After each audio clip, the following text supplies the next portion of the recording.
Salam, selamat berjumpa kembali di channel TPK Kajapiter Tinambunan. Firman Tuhan pada hari ini, di hari yang ke-99, tanggal 9 April 2025, diambil dari kitab Roma pasal 2 ayat yang ke-4. Hukuman Allah, itulah perikopnya. Sebagai nats, maukah engkau menganggap sepi kekuasaan kamu, kekayaan kamu,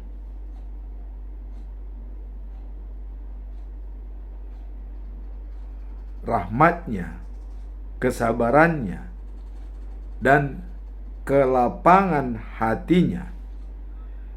Tidakkah engkau tahu bahwa maksud kemurahan Allah ialah menuntun engkau kepada pertobatan? Dalam bahasa Indonesia sehari-hari dikatakan demikian. Atau kalian pandang enteng kemurahan Allah dan kelapangan hati serta kesabarannya yang begitu besar? Pasti kalian tahu bahwa Allah menunjukkan kebaikan hatinya karena Ia mau supaya kalian bertobat dari dosa-dosamu. Dalam bahasa Batak Toba, Siganupari didok songonon. Leas doroham ala burjuhu di Bata. Jala masailambas rohana. Alai botoma burjupe de Bata na manugu-nugu hodo tu ha mubaun ni roha. Demikianlah firman Tuhan pada hari ini. Dan kita tetap masuk pada pedoman kita selama bulan April, yaitu dengan topik menghayati pengampunan dosa dan kebangkitan Yesus melalui pengakuan dan kesaksian kekuasaan Tuhan.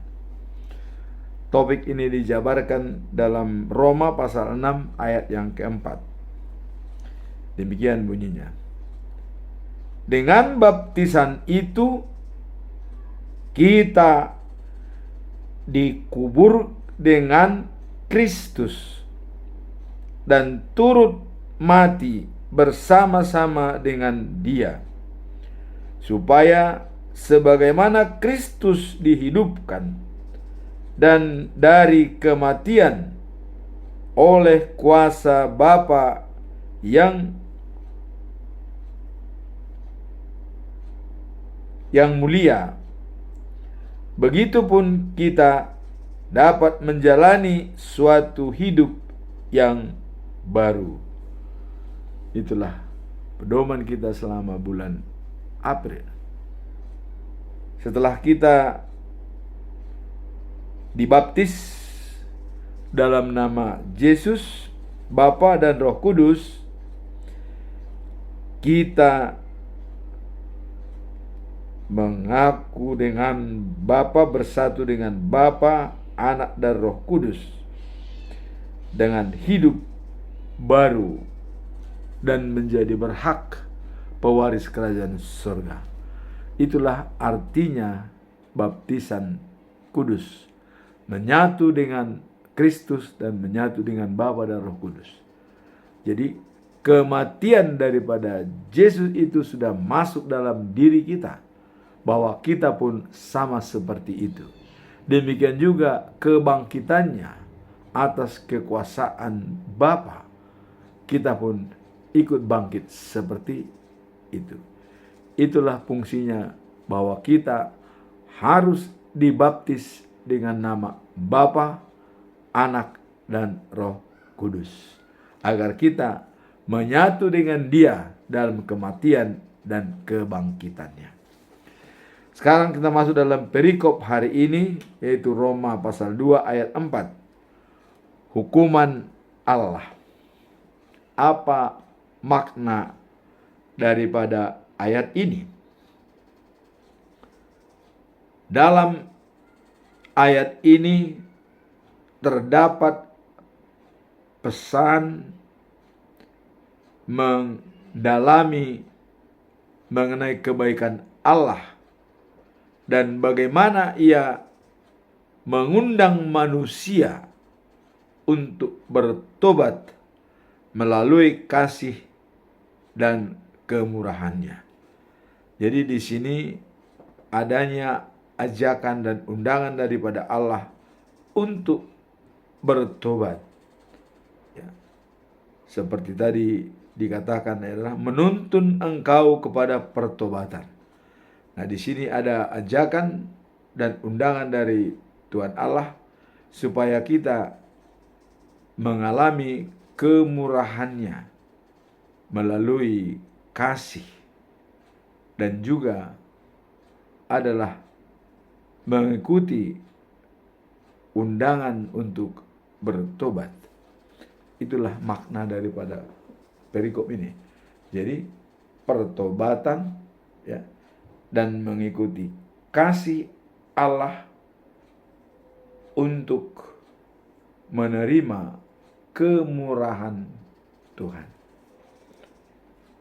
Tentu dengan adanya pertobatan ada pengampunan dan pengakuan kita sebagai anak Allah.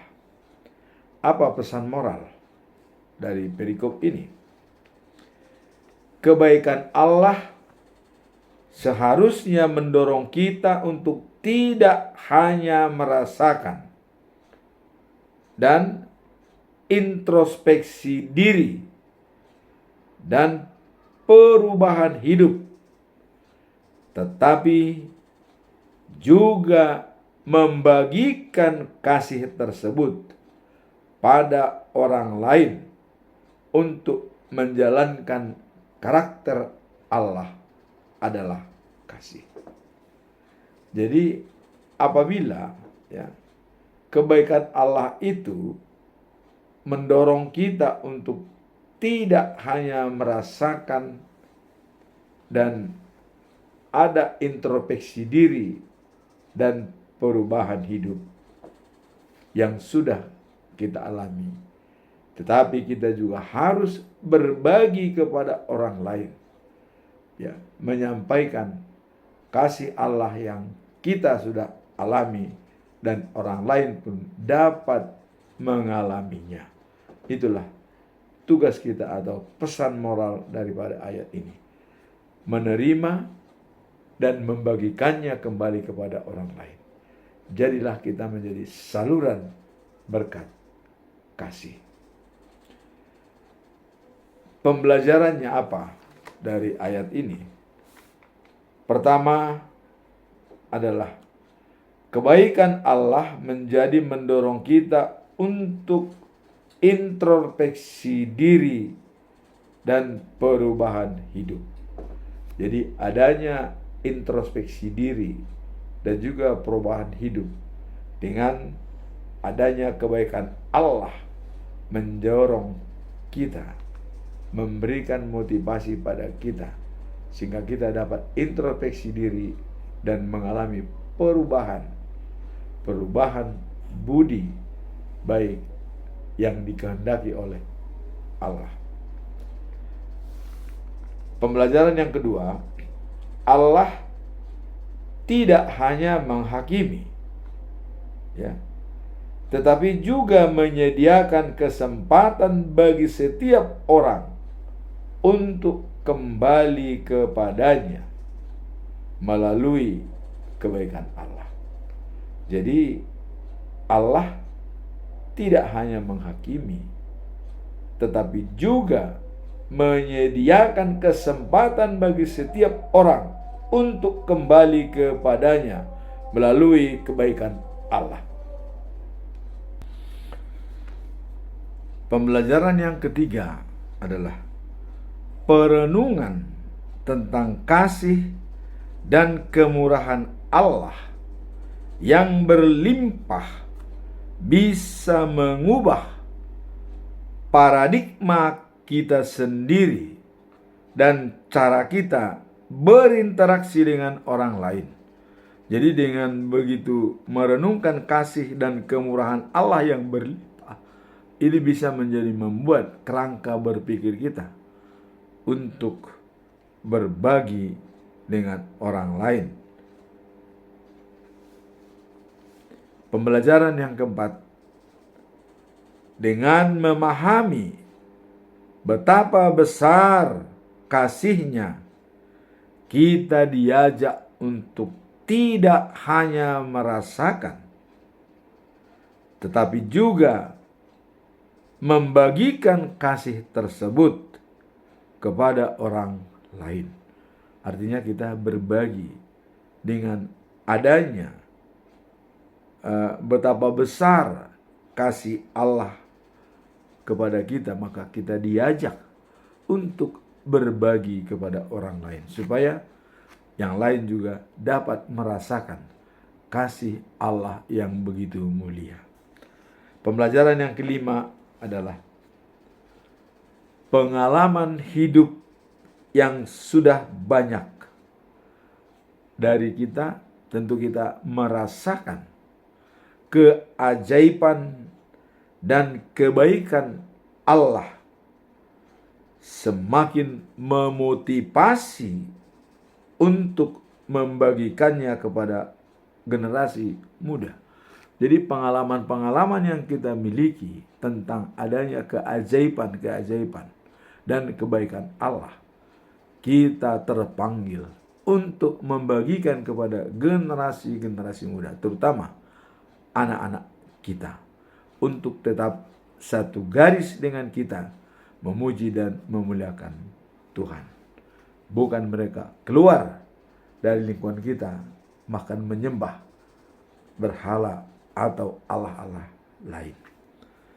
Itulah pembelajaran yang bisa kita lihat dari perikop ini. Sekarang kita masuk dalam conclusion atau kesimpulan.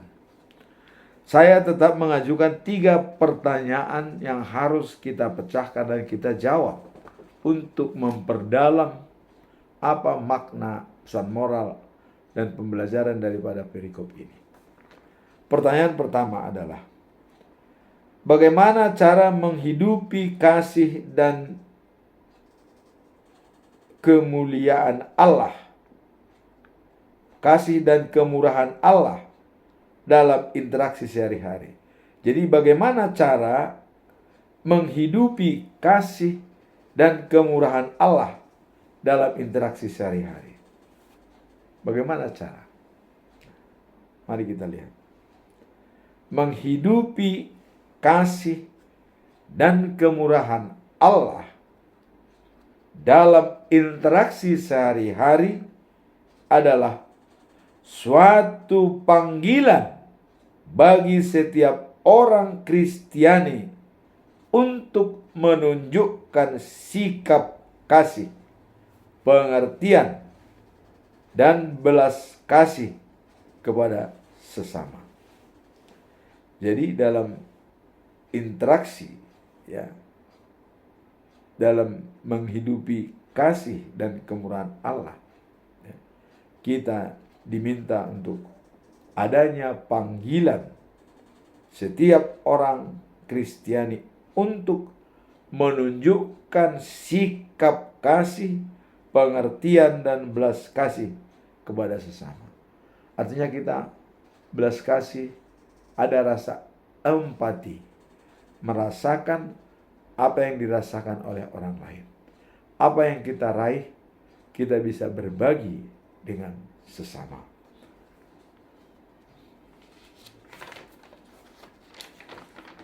Nah, kemudian kalau kita lihat dalam Yohanes pasal yang ke-13 ayat 34.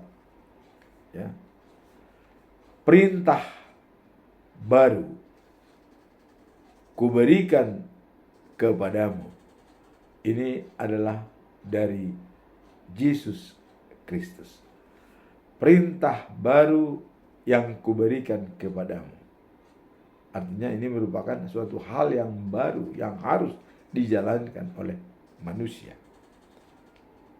Apa dikatakan di sini? Kasihanilah satu sama lain, sama seperti aku mengasihi kalian. Begitu juga kalian harus saling mengasihi. Jadi karena Allah sudah mengasihi kita, maka kita wajib menyalurkan kasih itu kepada sesama, kepada keluarga, kepada komunitas, dan siapapun yang membutuhkan. Karena kita sudah lebih dulu dikasihi oleh Allah. Itu yang dimaksud dalam Yohanes pasal 13 ayat 34. Kemudian, aku mengasihi kalian, begitu juga kalian harus saling mengasihi. Dan inilah tandanya murid-murid Tuhan Yesus. Jadi ciri khas daripada murid Tuhan Yesus apabila mereka membagikan kasihnya kepada orang lain. Itulah ciri daripada murid Yesus, memiliki kasih. Amsal 11 ayat 25. Siapa yang suka memberi akan dilimpahkan dengan berkat. Jadi dalam Amsal 11 ayat 25 dikatakan, siapa yang suka memberi akan dilimpahkan dengan berkat. Jadi memberi itu kita akan menerima berkat dari Allah. Pertanyaan yang kedua, apa peran pertobatan dalam membangun hubungan yang baik dekat dengan Tuhan? Apa peran pertobatan tersebut dalam membangun hubungan dengan Tuhan yang lebih baik? Mari kita lihat. Pertobatan memiliki peran yang sangat penting dalam membangun hubungan yang lebih dekat dengan Tuhan. Jadi pertobatan tersebut adalah bisa membuka jalan untuk berkomunikasi dan berhubungan langsung dengan Tuhan. Karena yang bisa mengampuni kita adalah Tuhan. Dan kita bertobat untuk diampuni oleh Tuhan, dan ini sekaligus membuka jalan untuk berhubungan dengan Tuhan. Dalam Kristiani, pertobatan bukan hanya sekedar pengakuan atas dosa. Jadi pertobatan itu bukan hanya pengakuan atas dosa, tapi apa? Juga sebuah informasi atau sebuah transformasi hati, membawa individu lebih dekat kepada Allah. Jadi di sini adanya transformasi hati dengan pengakuan kesalahan dan dosa, membuka hubungan baik dengan Tuhan dan menjadi transformasi dari hati dan untuk dibawa secara individu yang lebih dekat dengan Tuhan. Jadi hubungan itu begitu dekat. Begitu kita ada pengakuan dosa. Artinya pertobatan bukan hanya sekedar pengakuan atas dosa. Jadi artinya kalau pengakuan atas dosa itu hanya spesifik ya, hanya satu pihak. Namun pertobatan itu juga sebuah transformasi atau breakthrough, membawa hati kita, ya, membawa hati secara pribadi untuk lebih dekat kepada Allah. Itulah arti daripada pertobatan. Dalam 1 Yohanes pasal 1 ayat 9 dikatakan, jika kita mengaku dosa kita, maka Ia yang setia dan adil akan mengampuni dosa-dosa kita dan membersihkan kita dari segala kejahatan. Jadi kita akan terbebas dari segala kejahatan jika kita mengaku dosa kita.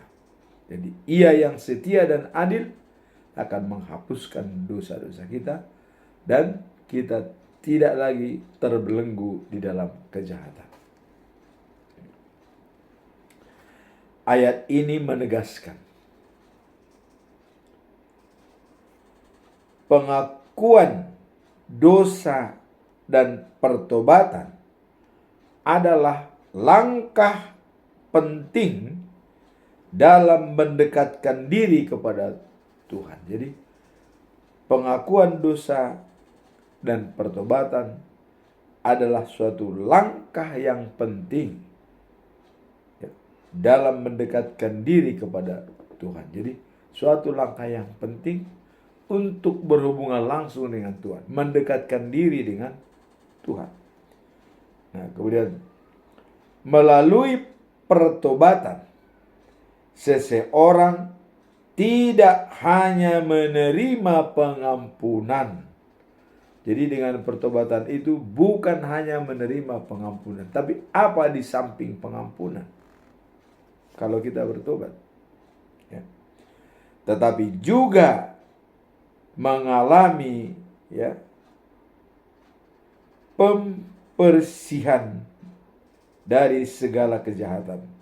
Jadi adanya pembersihan dari segala kejahatan dan memperdalam hubungan spiritual seseorang dengan Sang Pencipta.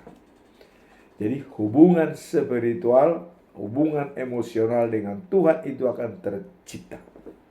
Jadi bukan hanya dikatakan tadi hanya menerima pengampunan, tetapi juga mengalami pembersihan dari segala kejahatan. Artinya terlindung dari segala kejahatan.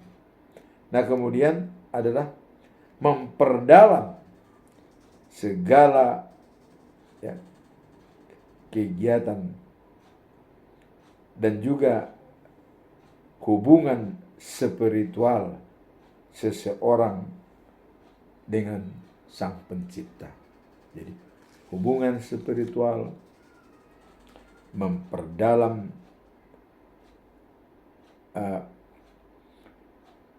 hubungan kita dan juga adanya pembersihan dari kejahatan. Itulah fungsinya pertobatan yang dimaksud. Dalam pertanyaan yang kedua, apa peran pertobatan? Peran pertobatan adalah membawa kita hubungan yang lebih dekat dengan Tuhan. Dan juga adanya hubungan spiritualis seseorang dengan Sang Pencipta itu lebih terjamin dengan melalui pertobatan. Pertobatan adalah jalan menuju hubungan yang baik kepada Tuhan.